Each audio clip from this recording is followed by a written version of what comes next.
I have a list of my favorite games of all time. Some of these games I consider to be perfect, while others I love despite their flaws. Today, we'll be taking a look at my 29th favorite game, Kingdom Rush.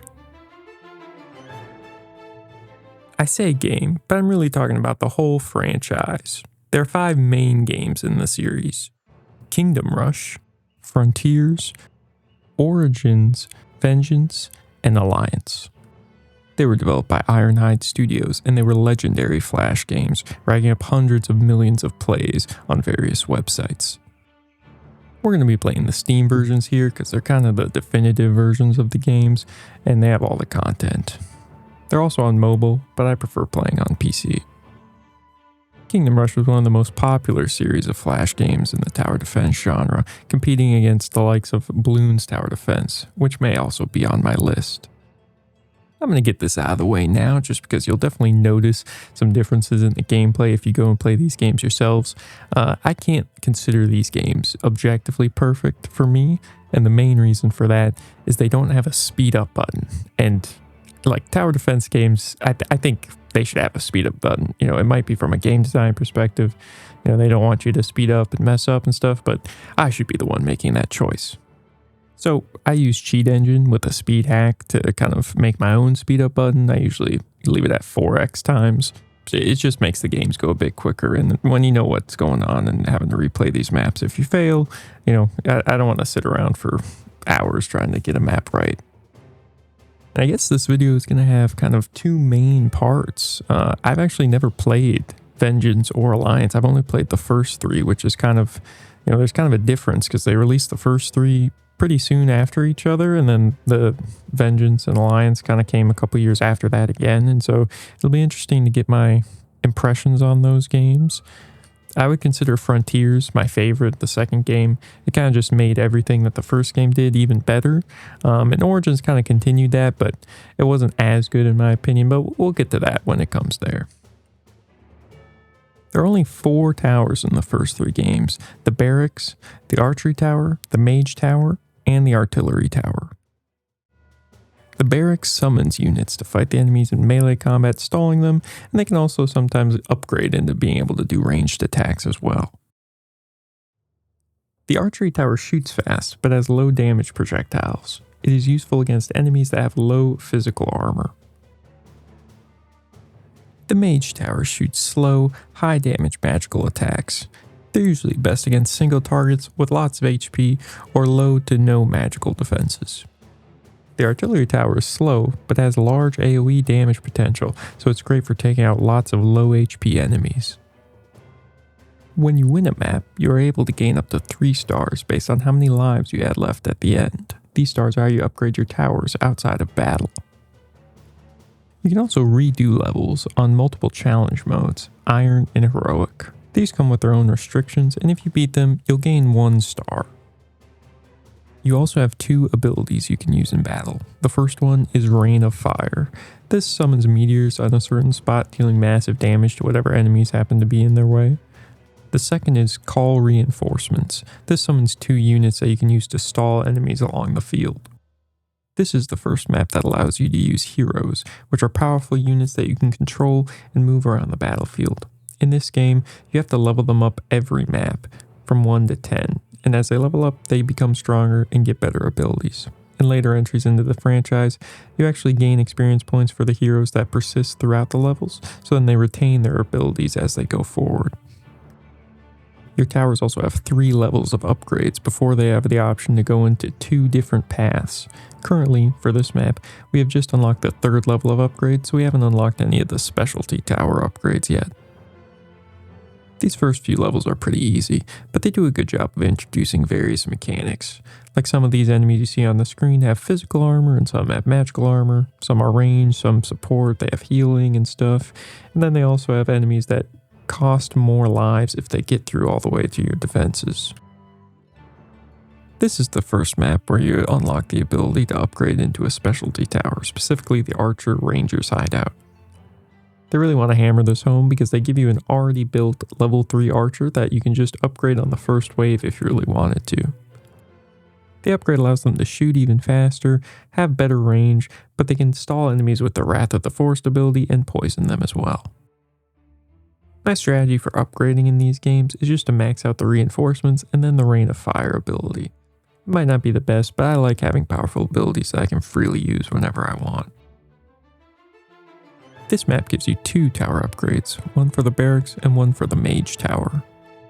The barracks upgrade is called the Holy Order, and they have high HP, high physical armor, they can increase their armor even more, and they can heal themselves. The upgrade for the mage is called the Arcane Wizard, which deals massive single target damage, and they have the potential to instant kill units with their abilities, as well as teleporting them further back along the track. This map also has the first boss enemy of the game. Usually, they come with special mechanics that you have to kind of deal with, but since this is the first one, it kind of just walks around the map, summons some unique enemies, and tries to get to the end. Of course, if it does get to the end, I believe it's an instant loss. We also introduced the worst enemies in the game, these archers. They're super annoying as they have magic resistance, they move super fast, and they just shred through all of your units before you can even do anything. Your units won't have ranged attacks for the majority of the game, so unless you cover them with archers or artillery towers, you're going to get shredded and the enemies will run right past you. Having defeated the boss, we move into a new area of the map, one covered with snow and mountains. We also unlock a new tower here, the Musketeer Garrison, which is another upgrade for the archer. There are 2 snipers that shoot slowly but have long range and deal large amounts of damage, which have the potential to explode or even insta-kill enemies. This map isn't too difficult, but the archers that were present in the last map are present here, so you gotta be careful.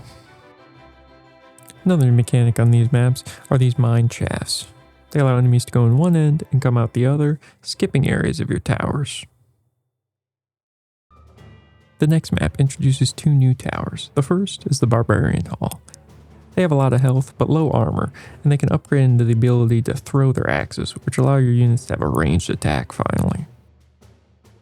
Next is an upgrade to the artillery cannon, the Big Bertha. This has a large amount of damage and a long range, but realistically, the best part of this is the Cluster Launcher Extreme and Dragon Breath Launcher abilities.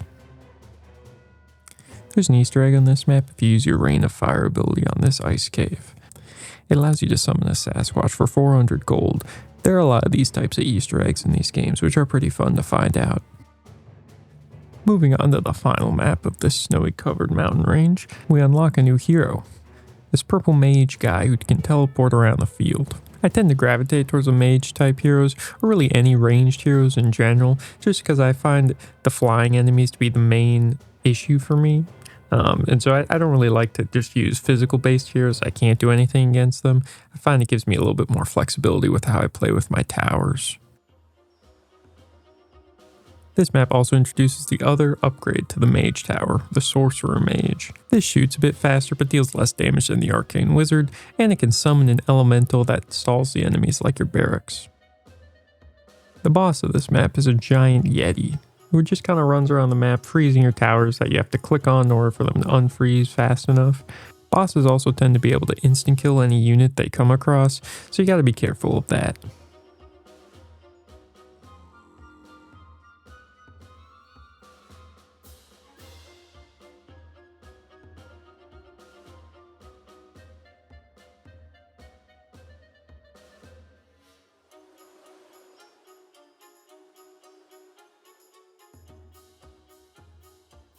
Moving on to the final area of the game, we get a kind of undead magma volcano vibe. This will introduce some new enemies like skeletons and demons, but it also introduces some final tower upgrades like the Tesla coil for the artillery cannon. This has an AoE burst of lightning damage, as well as supercharged bolts and increased attack speed. This map can be a little tricky with the skeletons coming out of the graveyard as well as the hordes of enemies coming out the regular paths, but if you build your towers correctly, you should be able to do it just fine. The next map is kind of similar to one of the early levels, where the path is mostly a circle but split into 2. There are less places to build towers, and they're not on each side of the track, so you can't stack up as many in one spot. You also get magma elementals summoned from the middle of the map that kind of walk into different pathways, so you gotta be careful of those as they have a lot of health and damage. Finally, we made it to the last level of the original Kingdom Rush. Like in the previous levels, there's a cemetery that spawns skeletons, and we've got sigils along the track that allow the boss to summon enemies just randomly whenever he feels like it. Utilizing everything you've learned up to this point, this map shouldn't be too much of a challenge, but it's a fun little final boss map. On the last wave, the final boss walks along the track while summoning enemies from the sigils. He also summons these little arcane twigs, I guess you could call them, that stun your towers until you click them until they come back. Then when you bring his health to 0, he turns into a massive demon that you then have to kill as well before he finally dies.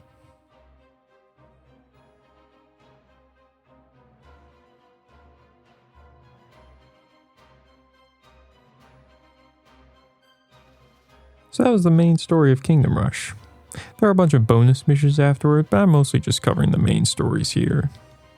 I'm going to rate all these games in a fun way at the end, but I'd have to say the original Kingdom Rush is my second favorite game of the franchise.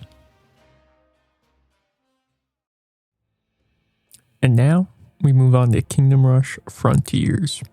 I'm not going to go as in-depth into the mechanics of a lot of these games, just because they kind of mostly remain the same. However, I will just be more so talking about how I like them, and for Frontiers, I like this game a lot. It'll be my favorite game of the franchise, and if I had to pick one to represent the entire thing on the list, this would be the game. It really just took everything good about the first game and made it even better. The first couple of levels in these games are never going to be too difficult, but I enjoy these ones a bit more than the other games. Like I had mentioned before, the way the heroes work in this game is they gain experience throughout each level, and then you can upgrade them, and those upgrades persist throughout the levels. So once you get a hero to level 10, they will always remain at level 10, unless you're doing a heroic or iron challenge on a level. This game also has this diamond shop that I don't really use a lot. It kind of comes from the mobile side of games, where you then pay real money for those diamonds, but I tend to not use it. These levels continue to go by pretty quickly, and we haven't unlocked any of the specialty towers yet. The third map comes up next, and it's getting a little bit more complicated, but still pretty easy. The fourth map isn't quite the boss map, but it does have a sandworm that eats your units if they stand in one spot for too long. The next map has a kind of a pirate ocean-going vibe, and I think I just realized this now, but maybe one of the reasons why I like these games, and specifically this one, is these feel like they could easily be Lego sets. I mean, the colors are super vibrant, the characters and the storylines are almost kind of like parodies of stereotypical stuff. It feels very Lego-esque. The next map is finally the boss map of the first area of this game. By this point, you've unlocked one specialty upgrade for each of your towers. The Archmage for the Magic Tower, the Crossbowman for the Archers, the Assassin's Guild for the Barracks, and the kind of mining drill for the Artillery Cannon. The boss isn't too difficult. He just kind of walks around, disabling some of your towers and summoning some more genies, but you should be able to handle it. The next area of the game is the jungle, with these cannibalistic warriors that come striking out, along with insects and spiders. I would say this area is definitely the most annoying portion of this game, just because it's pretty difficult and the combinations of enemies makes it really hard based on where you put your towers. It can kind of sneak up on you.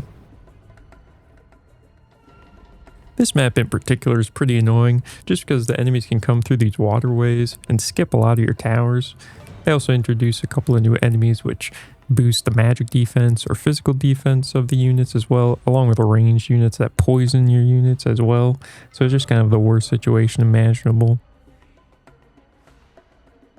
The next map introduces these parasite groves, which summon little parasites that run along the track, and then they eat the faces of your units and then transform into these little cryptid chrysalis type things. They're super strong, and if you don't really take care of them, they'll pretty much run you over because they deal a bunch of damage. But you get access to the Necromancer upgrade for the Mage Tower, which I find pretty cool and really useful as a stalling mechanic, as whatever units you kill on the enemy side, they get resurrected as skeletons that then have low health and damage, but they kind of just stall out the enemies. This map has some extra objectives like saving the princess from the volcano sacrifice, but the things you gotta be the most worried about is on the top path. There's a bunch of units that come paired with the shamans that boost the magical and physical defense as well as healing, and then on the bottom path you get a lot of dart throwers and more just general enemy types. The final map of the jungle themed area is actually pretty difficult, and I looked up a guide on how to do it eventually because I wanted to, beat the maps without losing any lives to get to 3 stars, which you don't have to. Obviously, you can get 3 stars by having 18 or more lives at the end of the map, but generally if you're losing 1 life, you're losing a bunch more. But yeah, there's some secrets on this map. It's pretty enjoyable, although it is obviously pretty annoying. It's pretty difficult. I would say it's one of the harder maps in the game for sure. And then we finally come to the final area of the game. This kind of barren, mountainy wasteland with all these lizard type enemies. The most annoying ones are for sure these ones that go invisible, which sneak past your units and towers. They also deal quite a bit of melee damage. The next map keeps the same vibe, but splits the pathway, so now you have 2 areas to defend. It also adds this dragon that sometimes freezes your towers for a little bit, but it's generally a pretty simple map. Using the Demolition Tower's AoE upgrade, as well as the Necromancer Tower to bring back your enemies as undead skeletons, you can safely stall out most of the opponents, and then just let your towers pick them off. The next map adds something that was later added to the 5th game. And instead of just being a gimmick, it's a main feature, and that is having a second hero to use. I'll speak more on it once we get to the 5th game, Vengeance, but for now, it was a fun little thing for one map, and it also added these kind of dwarven type towers, and I liked them a lot. I think they were a fun little addition. And now we move on to the final map of the game. This one has 3 paths that you must protect, as well as a boss at the final wave. But you unlock the new heroes that are available in the post-game, like Boneheart, which is probably one of the best heroes in the series. The map itself isn't too difficult, and the final boss teleports around, summons units, and zaps your towers away, so you have to rebuy them if you really want to.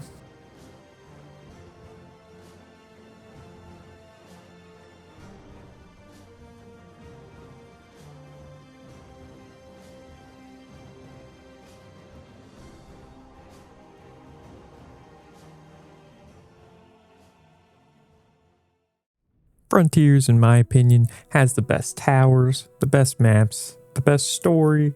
Not that I really, pay too much attention to the story, but I enjoyed it when I did pay attention to it. It also has the best heroes. Boneheart being my favorite, but Ulrich, your starting hero, is incredible. You have a bunch of different playstyles to mix and match with them as well. If I wasn't allowing myself to put entire series or franchises in a single spot on the list, Kingdom Rush Frontiers would definitely be the representative for the series. We have reached the 3rd game in the franchise, Kingdom Rush Origins. If you can't tell, this game has a distinctly elven appearance, with the main hero being of elvish descent and all of your units being elvish as well. The art style is of course the same Kingdom Rush charm, but I feel like it's a little bit more, how should I say? It definitely felt like this game was developed with mobile in mind. Obviously they had ported the original Kingdom Rush and Frontiers to mobile by this point as well, but I felt like obviously Kingdom Rush, the original, was definitely developed just for computers, right? It was a flash game. And then Kingdom Rush Frontiers, they had become successful enough to kind of anticipate a mobile release, I would assume, at that point. But Kingdom Rush Origins definitely feels like the first step they took to kind of bring it with a more, not necessarily mobile first, but definitely a mobile focused design approach, which isn't necessarily a bad thing, of course. There's plenty of benefits to being on mobile, and I played all of these games, or at least the first 3 on mobile. I had them on my iPod Touch when they first came out, and then I've also had them on tablets and phones and stuff, and I mean, they play really well. They're a great tower defense game to work with mobile. For me, if I have the opportunity to play a game on computer versus mobile, I'm going to choose computer, and generally I would prefer a more computer focused design approach, with mobile coming second, but what are you going to do? These first few maps are the pretty standard fare that you would come to expect from a Kingdom Rush game now at this point. I mean, this map is probably one of the more difficult second or third maps in the franchise, just because of the layout and everything. This game also changes the way heroes work a little bit, giving them each a special ability that you can activate with your 3 key, as well as changing the first ability to be, instead of a rain of meteors, you're actually calling down lightning bolts, which I don't really like as much. I preferred meteors. I didn't see that there was really much reason to change it. I guess maybe it's more elvish to be calling down lightning bolts instead of meteors, but, you know, it's to each their own, I suppose. I do like the way this looks. I think the art is very nice, and, you know, it fits the vibe, you know, elvish nature, springs, waterfalls, rivers, forests, that sort of deal. So this is a nice start. The towers themselves all look very nice. You know, you got some animation on the mage tower when it's just idling. You're just floating up along the base there. I like the way the barracks looks, and the elven barracks units especially, they look incredible. I really like how they turned out. But Origins in general feels like a bit of a step up in terms of difficulty. I mean, we've already got flying enemies, and this is the third map of the game. You do unlock the ability for your level 3 barracks, which in this game lets your units use range attacks, so that definitely helps, and I love that addition because it kind of gives you a reason to not upgrade past level 3 into one of the more specialized towers, and instead stay at level 3, just the basic stuff, so your units can have that strong bow attack for the ranged enemies. But yeah, this was definitely a step up in terms of difficulty. Again, the next map, the fourth map in this game, you know, you got multiple paths. The enemies can sneak through the tree where your towers can't hit them at that time. Eventually, another path opens up to the left here that adds another layer of complexity to this map. But you do have some of these, like, Ewok guys chucking down spears from the top, which helps, but it doesn't make that much of a difference. You know, we're still kind of experiencing this level of difficulty increase, which I personally enjoy. Obviously, I don't really play these games for the most casual experience. I tend to play them just on the normal difficulty. Veteran, I sometimes go up to veteran just to, you know, see how it is, but I generally keep to the normal difficulty. Now we're on the fifth map, which is called Royal Gardens. If you've seen my last list video, you know, there's a map in Dungeon Defenders named Royal Gardens that is not necessarily my favorite map in the game, but it's not the worst map. I would probably rate it somewhere along the middle. And in this case, I would say this map is somewhat similar. You know, it's another increase in difficulty, 4 different paths. And now we got these catapult dudes that we got to take care of as well. We have 2 paths where the enemies can walk through to take our lives, so we got to defend both of those. So we mostly just clump a bunch of units in the center there along the path and try to make like a choke point. Then finally we reach the end of this section with a boss battle. This map only has one area to defend, one pathway, but you have multiple pathways that funnel into that spot, so you gotta kind of watch out, especially on that top right path. There's not really many towers that you can build to defend from over there. You do have this eagle and these elves up at the top, which can help you, but generally speaking, it's mostly just gonna come down to where you place your barracks to how you stall the opponents. As you can see, there's also the worst enemies in the game, which are essentially the Shadow Archers from the first game, but these guys also deal a bunch of physical damage as well, and they move pretty fast. The boss is essentially just a big hyena-looking dude, but he should be able to handle it no problem. He just kind of slowly walks along the path with some shamans to help him, but it's just a big HP sink, essentially.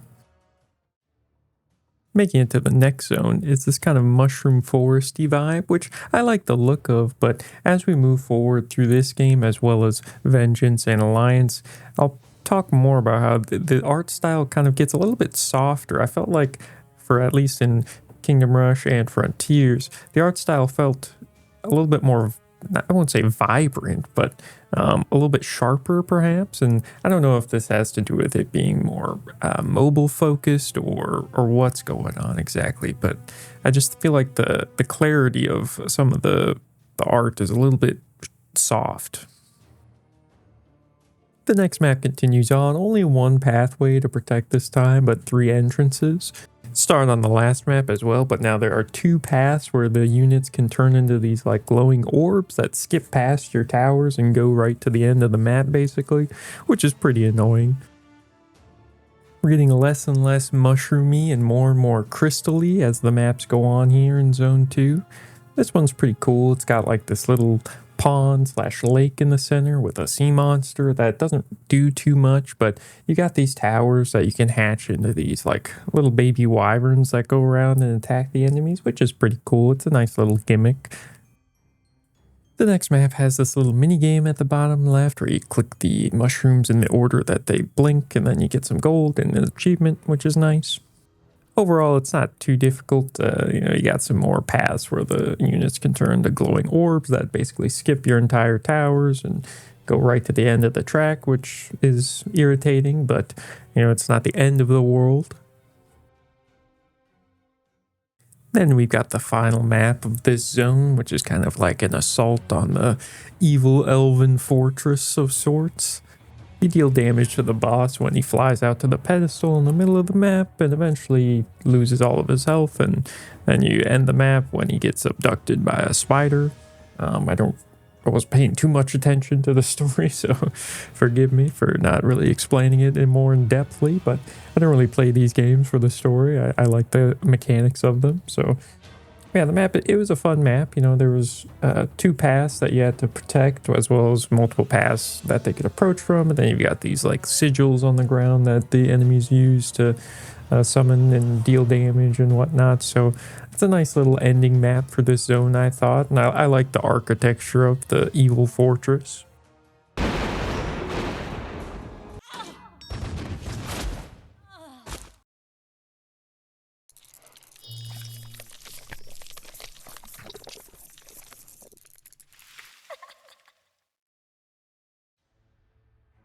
The next zone are these floating islands in these kind of forgotten ruins of sorts, which look very cool, but I can't really tell. Obviously there's some green moss that kind of helps differentiate between the ground and the ruins, but everything has the same kind of like beigeish, light brown, light kind of off-white, off-marble coloration to it. And it just feels kind of flat to me. And I think it could have done with some more color differentiation, but I still think it's cool. Floating islands and forgotten ruins are always going to be cool to me, so I can't get too mad about that. These maps, like the maps before it, have ways for the opponents to skip around the map and avoid some of your towers. In this case, they're teleporters, so certain teleporters go to different areas of the map, which you don't know which areas of the map they go to until you actually see them get used. So it's kind of like if you've never played the map before, you're just guessing where these enemies will go. It's like you would think that top right teleporter would then go to the one right next to it, but that's not always the case, and it's pretty, I wouldn't say annoying, but it's definitely ups the challenge in a way that doesn't feel as fair, I guess you could say. I mean, once you see it for the first time, you can remember which teleporters go where, but I just wish there was a way to tell before then, so you could kind of plan on your first time out without guessing. We got a lot of spider-themed enemies here. The big boss is obviously going to be a spider, as it abducted the previous boss, which, I'm fine with, but they're not really my favorite enemy types in these games. Spiders have always been a thing. I mean, they were in the first game, right? And so it feels like a almost natural progression, but at the same time, it's like they were never as big of a deal to be like what would the main boss be. So I don't mind it, but I guess I would have preferred something a little bit more similar to the previous games. And then we're already at the final boss level.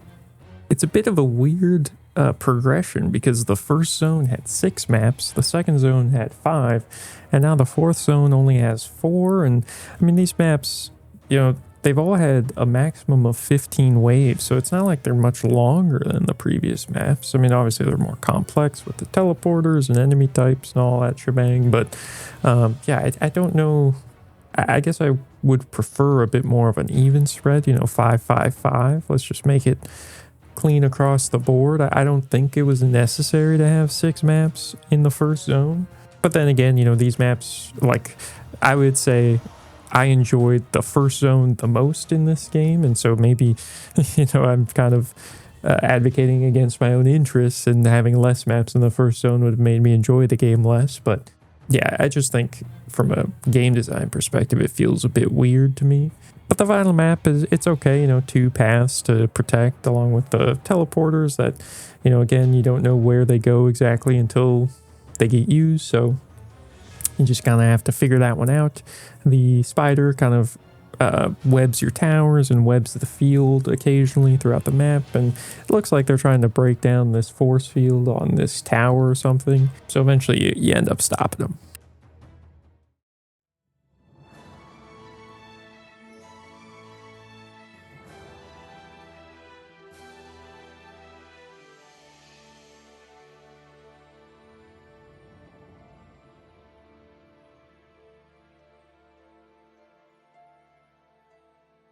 So now we have reached the end of the final game that I had played in the series.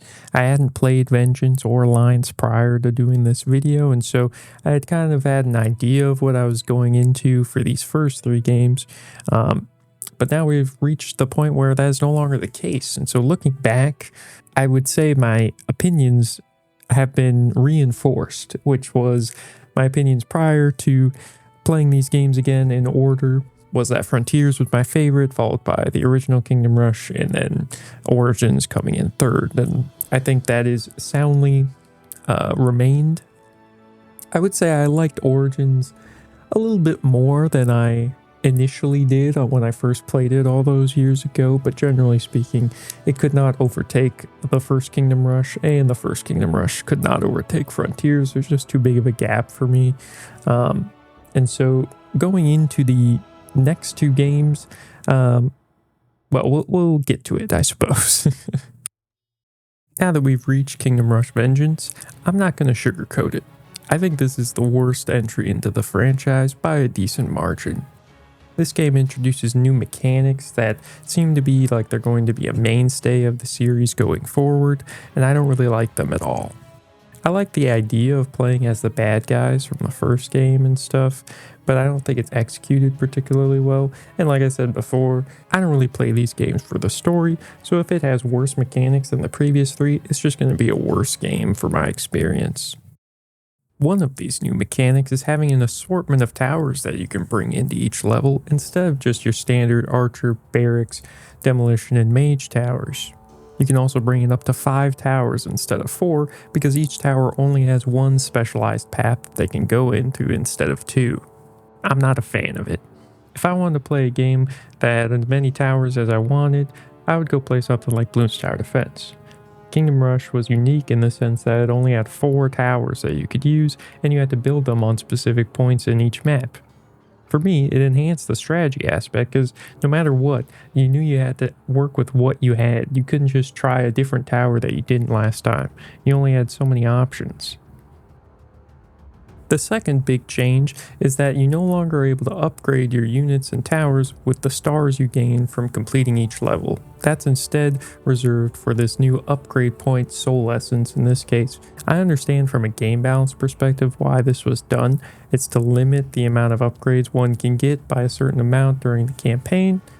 Whereas before, if you 3-starred a couple missions and then you were able to do those missions on iron and heroic difficulties to gain an extra star, you'd be able to upgrade your units a lot further than you would have otherwise been.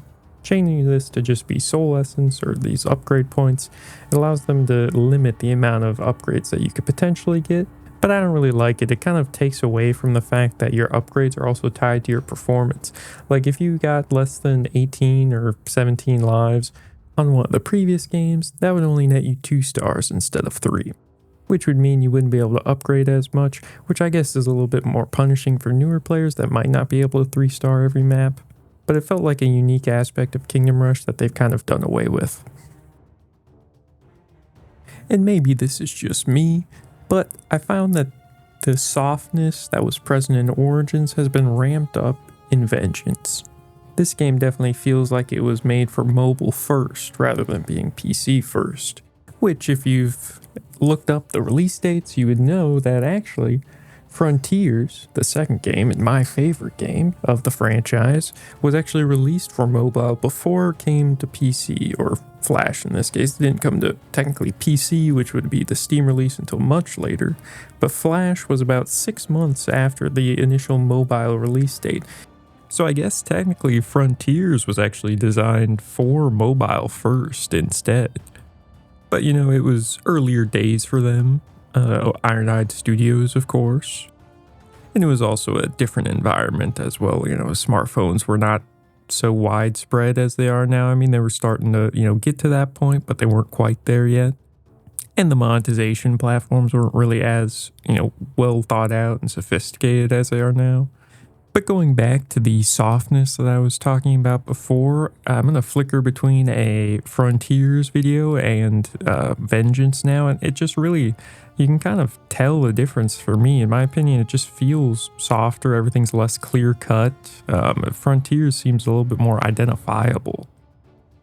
But at the end of the day, it is a preference thing. And, like I said before, graphics aren't the be-all end-all for me, especially in like a tower defense game, but I just prefer the older style. I know we're kind of speeding through these maps here, but, it's Kingdom Rush still. It's a tower defense game. Everything should be pretty clear. Your enemies move around the track and your towers shoot them. That's about it. And in this game, your abilities have been changed again. Your number 1, which would be like Rain of Fire or Calling Down Lightnings, is now a green magical beam.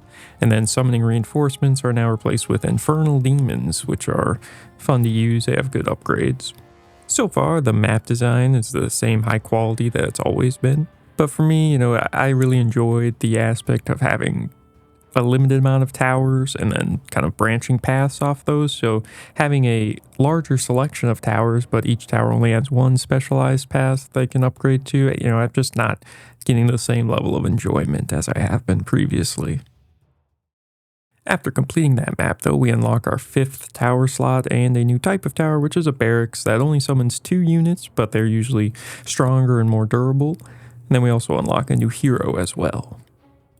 The next map is the final map of this area with a boss on the last wave.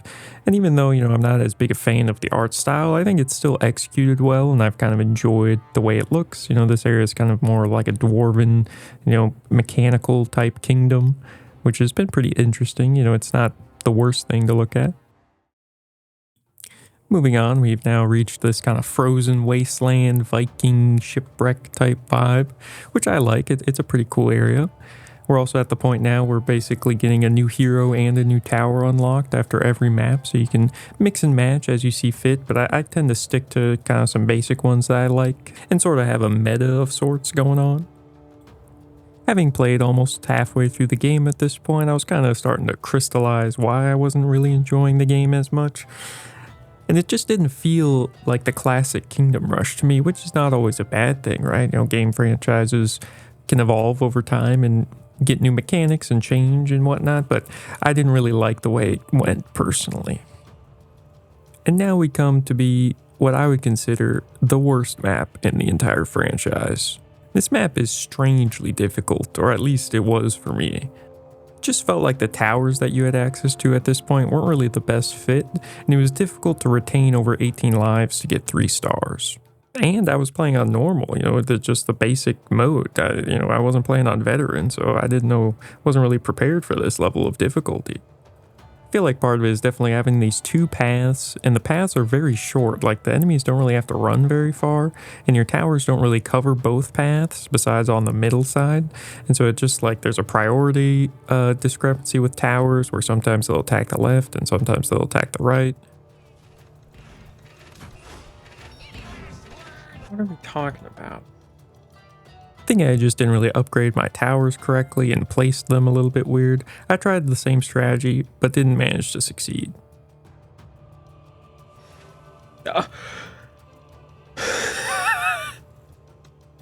Having almost made it to wave 15 with the same strategy, I tried again, but only managed to make it to wave 11.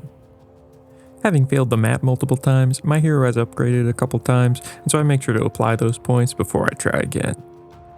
Swapping out the orcs for these Dark Crusader barracks instead, thinking that their upgraded survivability will make a difference, I end up failing on wave 11 once again. I don't know how we're losing. Something's burning. An arrow to your knees.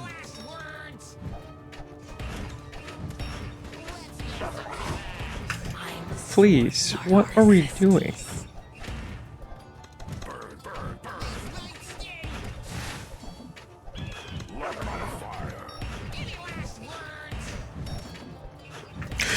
What are we talking about? Having been stuck on this map for an hour, I decided to use my last resort. I was not really having an enjoyable experience, so I decided just to get it over with. Alright, hello everyone, this is Northerners Village campaign on Veteran, at 2 stars right now, still looking for that elusive 3 stars, and thought I came up with a pretty decent strategy, and love some guys to get on through. So, Yeah, I looked up a guide, and let me tell you, it worked like a charm. I was pretty fed up at this point, and I wasn't having fun, so I figured what's the point? If I was having fun, I might want to subject myself to a little pain just to say that I did it, but I wasn't really having a great time with this game at all, so I just wanted to get it over with. Now I know why they do it like this, but I've noticed an exponential increase in the amount of paths that are not connected in any way, shape, or form since the beginning of Origins. I understand it's a game design and complexity thing that adds difficulty to these maps, I just don't like it at all. The final boss of this area is this kind of giant dragon thing under the ice, which is pretty cool, I like the vibe of it. But this map layout is essentially just a copy of this map from Origins with the pond in the center. I understand that there's only so many ways you can lay out a tower defense map on a 2D plane, but they've had a pretty good track record of making unique feeling maps, but this kind of feels like a reused asset almost. But it's not even really fitting with the theme of this game, right? You're playing through the first game essentially from the enemy's perspective, trying to retake, what was gained from the good side in that game. So why don't we reuse map layouts from the first game instead of reusing them from Origins or even Frontiers? Moving on to the final area of the game, we've got what's essentially the human kingdom with lots of green and farmland, which would look similar to the first area in the first Kingdom Rush.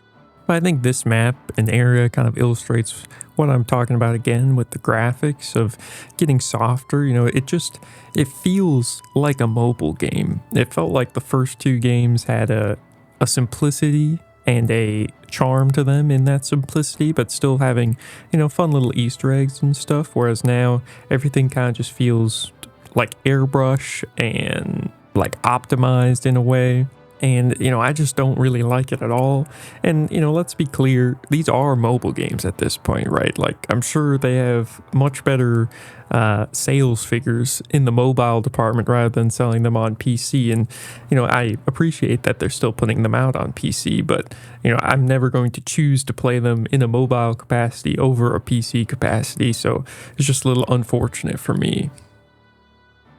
And here we have another map that has two completely separate paths, although the top path and the bottom path can kind of interweave through that, it kind of looks like a shipwreck, but obviously it's not a shipwreck. It's kind of like that domed structure there, and I just don't like it. Like, I understand it adds complexity, but just not as enjoyable of an experience for me.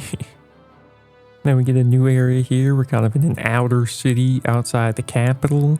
And kind of similar to the last area in Origins, I'm not really a fan of this color scheme. You've got this kind of like off-white marble, brownish, beige type coloration on the ground. And then you got these bright purple houses and stuff. It doesn't feel great to me. It's like a candy village, like something out of Willy Wonka or, The Wizard of Oz or something. Then we reach this map, which is kind of like an outpost before we reach the main capital. And, there's 3 paths to protect, which might be the first time that's happened in Kingdom Rush so far. I don't think we've had 3 yet. And I like this kind of color scheme with the greens and like the sandy paths and the kind of the gray outpost. And, it just feels nicer to me. It kind of fits my more idealized kind of like fantasy world archetype. And then we reach the final map, which is actually the first time this has happened in this franchise, where you have one part of the map, which is the first couple waves, and then you move into an entirely new section of a map for the last couple waves. But this map feels a bit weird gameplay and story-wise, just because you're assaulting this castle, right? You're invading, but this is a tower defense game, so the enemies are coming towards you, and you're defending as the invader. You know, it feels a little strange, but I guess, you know, it makes sense. You kind of set up an outpost and they come out and try to push you away, so you could kind of look at it that way. But yeah, they're just kind of like invading just feels a bit strange in a tower defense context. Then once we breach the capital and reach the final wave, we summon an infernal demon that begins to charge forth. Your opponent also summons his champions, and it sort of becomes a tug of war between your demon and his champions, which his get to respawn, by the way, which is a little unfair. And then once we beat the final wave, like everything just stops. My demon didn't reach the end. Like the tug of war didn't end. I think that wave just ended, and then we just win. So I don't know if it's like a time limit thing or if it is just beating the wave. I thought the demon would have had to have reached the gate and like broke it down or something. It just kind of felt a little underwhelming.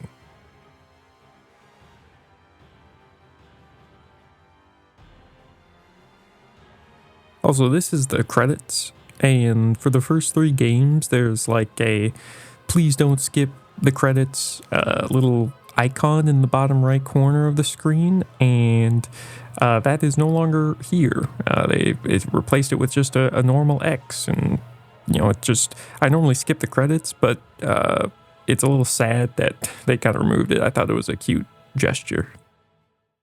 And now we reach Kingdom Rush 5 Alliance. I think this game is a general improvement over the new mechanics in Vengeance. However, I still do not think it lives up to the previous installments. Feels like the graphics issues that I've been having for the past 2 games have only continued to get worse as the series has gone on. And there's another new mechanic, or rather an evolution of a mechanic, that I don't really like. And that mechanic is having another hero on the battlefield.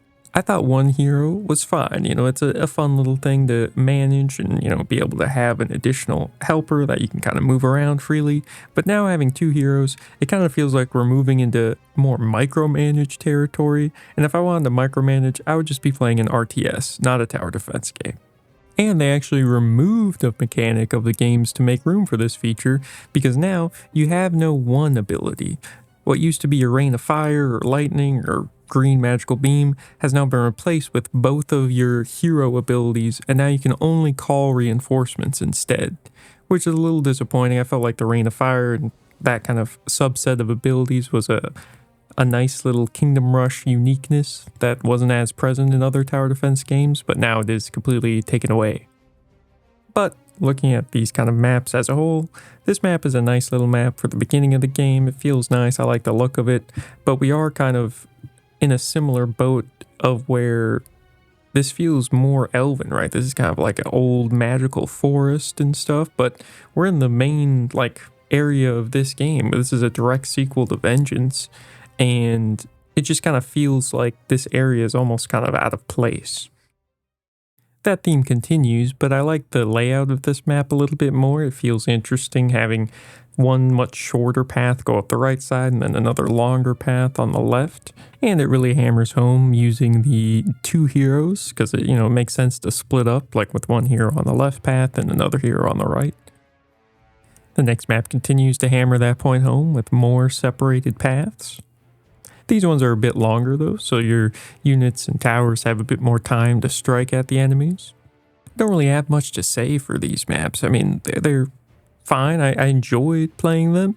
I enjoy just playing Kingdom Rush in general, but they don't seem particularly memorable. Like I can remember, and maybe this is just, it's probably because I've played it more, but I feel like the first Kingdom Rush maps and then Kingdom Rush Frontiers are a lot more memorable to me.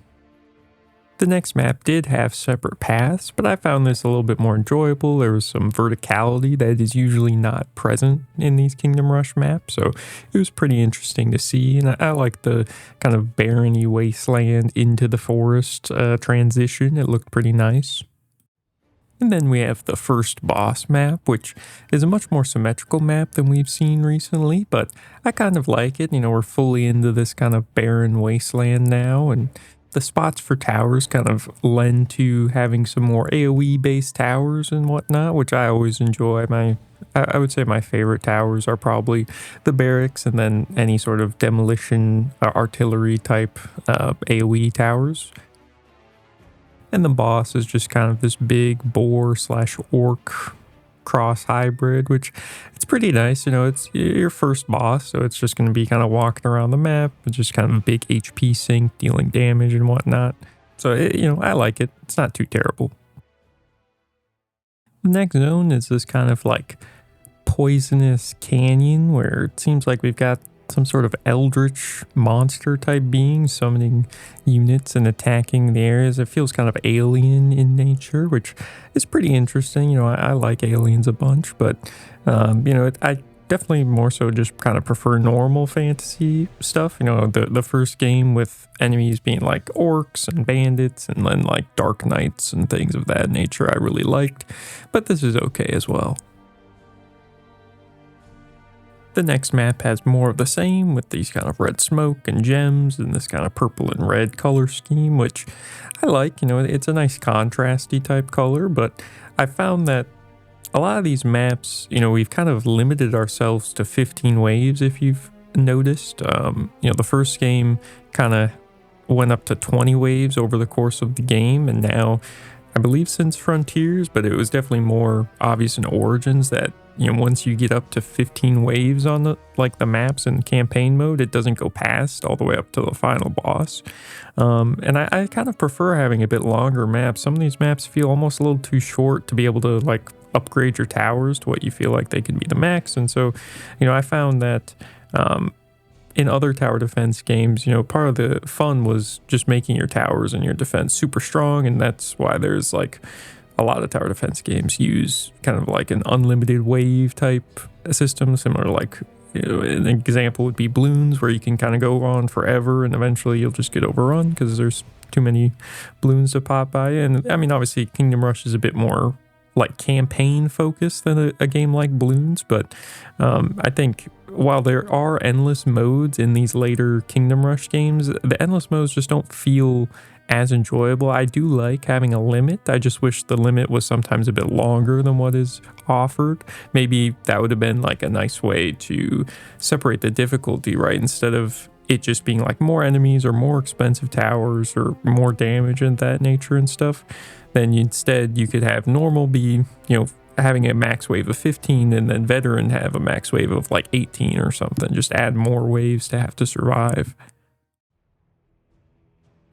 The next map was fairly easy, even though there are separate paths, which I'm not as big of a fan of. These paths are pretty long. You have a lot of tower options at this point and they can place, so the enemies just kind of take a bunch of damage. So this map didn't really take very long. The next map is a step up in terms of difficulty. There's 3 areas you have to defend, and this kind of one in the middle has a very short run up, so you don't really have as much options to kill the enemies as they're walking to that path. I've mostly just been going with the strategy of stacking barracks and then archer towers and ballista towers, and then these kind of treant type rock units that I believe deal magic damage to cover that kind of magic weakness. And then for heroes, I've enjoyed using this kind of magic range support unit. I don't remember what his name is. It's been a while since I actually recorded this. And then also using this ranged female hero DPS. And then we reached the final boss map of this Forsaken Canyon area. This map wasn't too difficult as well. There's only 2 paths. Something I have noticed is there are spiders in this game as well. I feel like there isn't a lot of other bugs. In Frontiers, there were scorpions, which are, you know, pretty cool. I liked seeing another bug, but it's always been spiders. I guess there was hornets as well in Frontiers. It just feels like spiders have been overrepresented in these games. The boss of this map is a corrupted version of King Dennis, but we get to see our old evil mage friend that comes to join us, as this is the kind of idea of the game being alliance. So the two forces coming together that were once enemies to strike at another more dangerous foe. Now we finally made it to the kind of alien corruption proper, this kind of eldritch horror of sorts. I like the color scheme here, the blues and purples. We're mostly fighting aliens as enemies now, which is pretty neat. I don't know if they are aliens. I didn't really pay that much attention to the story. They just look like aliens to me, so that's what I've been going with. This map wasn't very difficult though, as they kind of have a choke point right in the middle, so you just kind of stack up your towers there and everything dies pretty easily. The next map is much more spread out with multiple paths, and at this point, I was almost to the end of the game. I wasn't really, paying too much attention to the lives. I just wanted to be done with it at this point, so I wasn't getting 3 stars on every map anymore. This map was a little tricky just because the towers were so spread out. Like, the bottom towers were kind of far off, and there was large stretches of track where the enemies weren't really targeted by any towers, so you kind of just have to experiment with how you lay out the towers and which towers you use. Then this is the final map of this technically zone.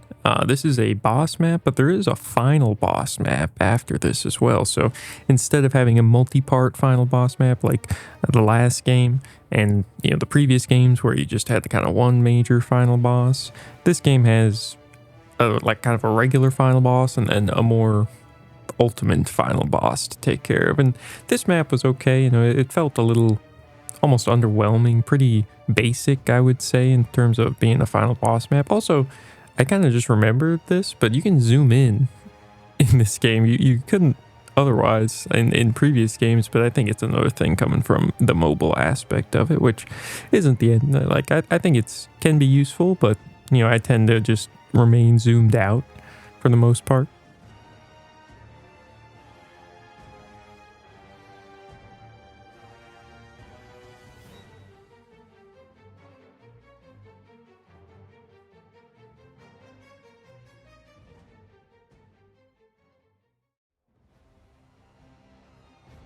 And then we move on to the actual final boss map, which felt interesting to me, but it didn't really feel as Kingdom Rushy as I thought it could. Like, it's an interesting concept, I think, but having a stationary enemy that your towers can shoot, but it also kind of takes away towers as the fight goes on, so you're on a time limit.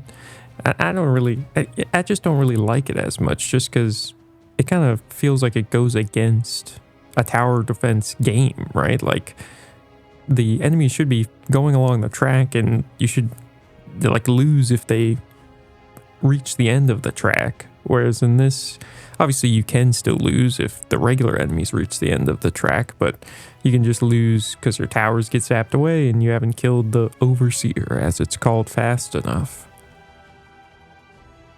Also, I think it felt a little bit underwhelming as well, just because it was so short. Like, I mean, I do have, obviously, the speed up button that I've been using, but it only took me like 3.5 minutes to complete this map, which feels like for a final boss of a game, it feels like it should be a little bit more lengthy.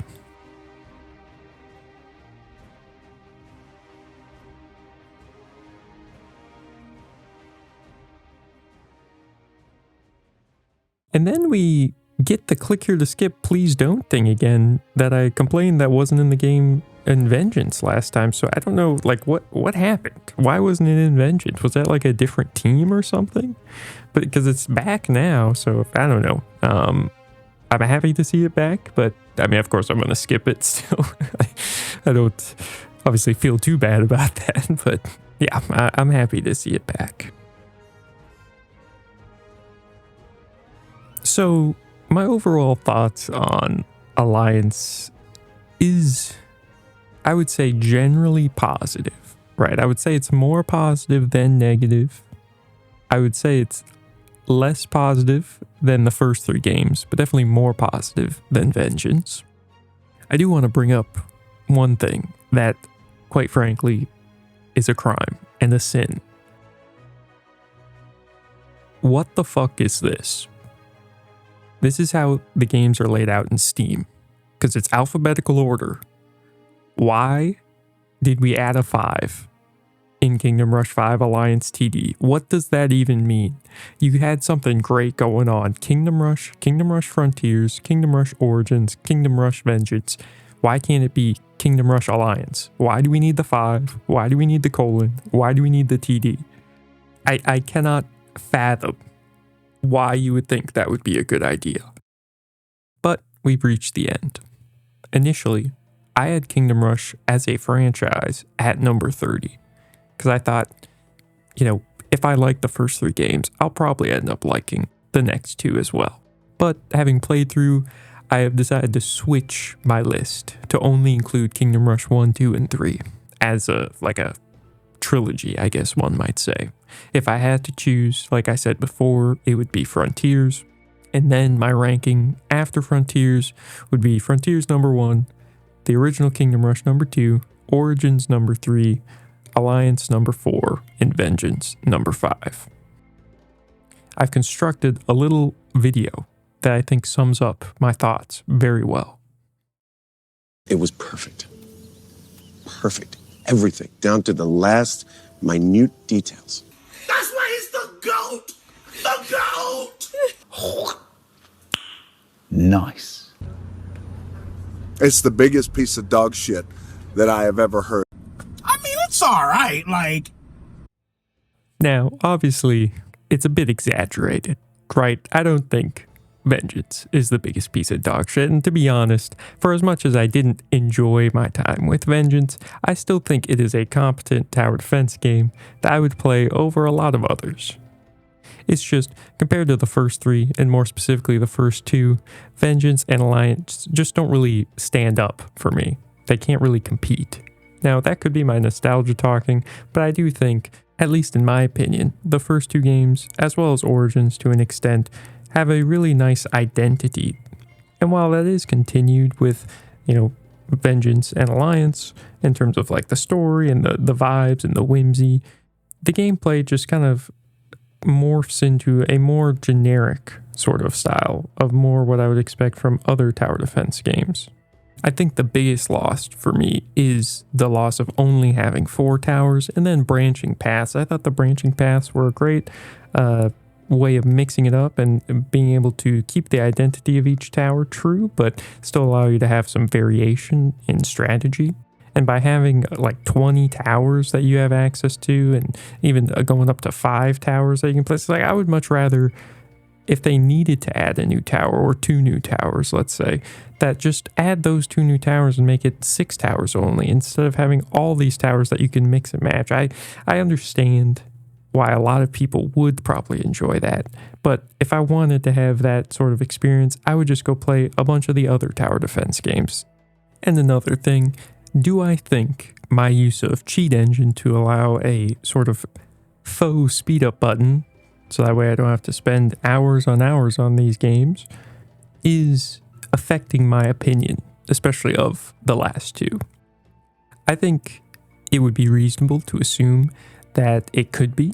I think you could, if I wanted to do a more, I guess you could say, scientific approach and really figure out how I felt about Vengeance and Alliance, I would probably replay them without using the cheat engine to be able to speed up the game. But I don't think my problems were not that the games were slow, right? I would play Kingdom Rush, Frontiers, and Origins even if I didn't have access to a speed up button. I would still enjoy them. I think my issues were much more with the actual gameplay mechanics that were introduced in Vengeance and Alliance. I don't think that was as much of a problem as it might seem. In any case, I would highly recommend, if any of you are interested in a new tower defense game or even revisiting, maybe this is a good opportunity to go back or give Kingdom Rush a new try.